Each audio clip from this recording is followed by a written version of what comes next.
یہ بہرحال گفتگو تو ویسے مسئولین سے مربوط ہے،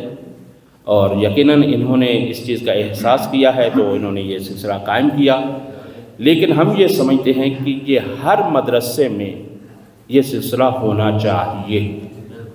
باقاعدہ طور پر، کیونکہ اس کی ایک خاص وجہ یہ ہے کہ آپ میں سے میں دعوے سے کہہ سکتا ہوں، جو میرا تجربہ ہے، کہ میں یہ نہیں کہوں گا کہ آپ ہاتھ کھڑا کریں، لیکن میرا تجربہ یہ کہتا ہے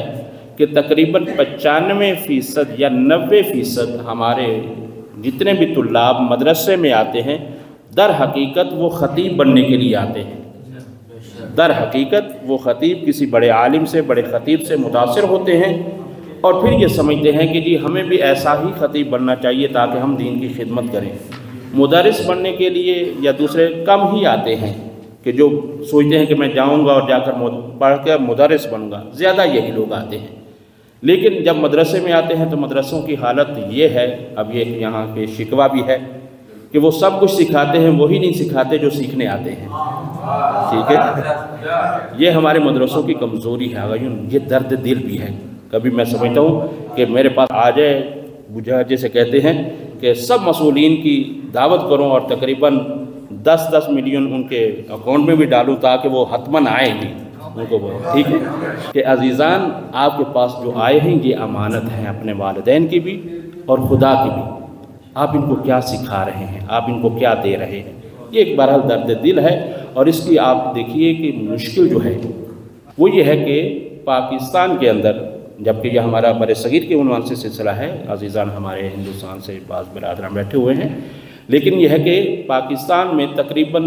2010 کے قریب ہمارے کسی بڑے خطیب کی ایک رپورٹ یہ تھی کہ ڈیلی جو محرم میں مجالس برپا ہوتی ہیں 10,000 سے 12,000 تک ڈیلی مجالس ہوتی ہیں، 10,000 سے 12,000۔ اب آپ اندازہ کیجئے کہ 10-12,000 جب ہمارے پاس مجالس ڈیلی ہوتی ہیں محرم میں، اب ہمارے پاس خطیب کتنے ہیں جو عالم بھی ہوں؟ شرط یہ ہے کہ جو عالم بھی ہوں، کتنے ہمارے خطیب ہیں؟ تو اب کیا کریں؟